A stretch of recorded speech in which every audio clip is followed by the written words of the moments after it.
तमाम लाडक्या बहिणींना या ठिकाणी नमस्कार।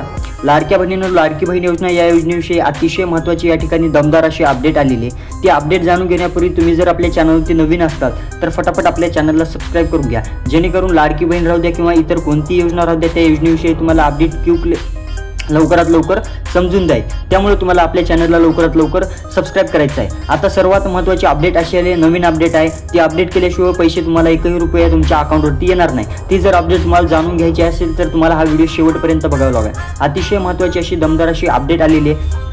अपडेट बघूया, तुमचा जरा न वेळ गमवता आपण अपडेटकडे लक्ष देऊया। अपडेट अशी आहे, तुम्ही बघू शकता, मुख्यमंत्री माझी लाडकी बहीण योजना ही गेल्या शिंदे सरकारने सुरू केलेली महाराष्ट्र राज्य शासनाची एक महत्त्वाकांक्षी योजना आहे। या अंतर्गत 21 ते 65 वयोगटातील राज्यातील पात्र महिलांच्या खात्यामध्ये दर महिन्याला या ठिकाणी 1500 रुपये दिले जात आहेत। आतापर्यंत या योजनेच्या लाभार्थी महिलांच्या एकूण 12 हप्ते मिळालेले आहेत। लवकरच 13वा हप्ता देखील त्यांच्या अकाउंटवरती टाकण्यात येणार आहे। परंतु बऱ्याच महिलांना या ठिकाणी जून आणि जुलै महिन्याचा देखील हप्ता या ठिकाणी आलेला नाही। त्याचं कारण असं आहे, लाडक्या बहिणींनो, मी तुम्हाला सांगितलं होतं नवीन अपडेट काय आहे, ती नवीन अपडेट तुम्हाला देखील मी तुम्हाला सांगणार आहे। परंतु त्यापूर्वी तुम्हाला 2 काम करायचे आहेत। ते 2 काम कोणते आहेत?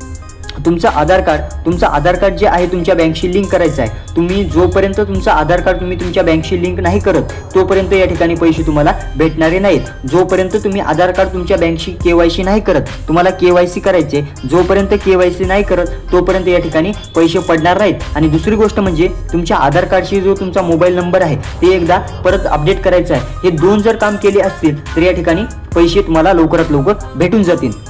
आता जून महिन्यापासून पैसे का पडत नाहीत? कारण सरकारची नवीन अपडेट आहे, बऱ्याच महिलांना या ठिकाणी माहिती नाही। मी तुम्हाला सांगितलेले आहे किंवा तुम्हाला अगोदर माहिती असेल तर चांगलंच आहे, परंतु मी तुम्हाला आता सांगत आहे, तुम्हाला KYC करायचे आहे। जोपर्यंत तुम्ही या ठिकाणी KYC नाही करत तोपर्यंत या ठिकाणी पैसे तुम्हाला भेटणारे नाहीत। तर तुम्हाला काम करायचं, लवकरात लवकर तुम्ही संबंधित बँकशी जाऊन तिथे तुम्हाला थंब वगैरे देऊन तुमची KYC कंप्लीट करायची आहे। तर KYC कंप्लीट केल्याच्या नंतर मग बऱ्याच महिलांचा प्रश्न आहे की 2 हप्ते एकत्रित या ठिकाणी पडू शकतात का? तर लाडक्या बहिणींनो, सरकारचा आपण पाठीमागचा डेटा बघितला तर सरकार एकाच वेळी 2 हप्ते शिंदे सरकार या ठिकाणी टाकत असतं। मग यावेळेस देखील या ठिकाणी हायगाई नाही करणार, 100% पैसे तुम्हाला भेटून जाणार आहेत। कसलीही काळजी करायची गरज नाही या ठिकाणी।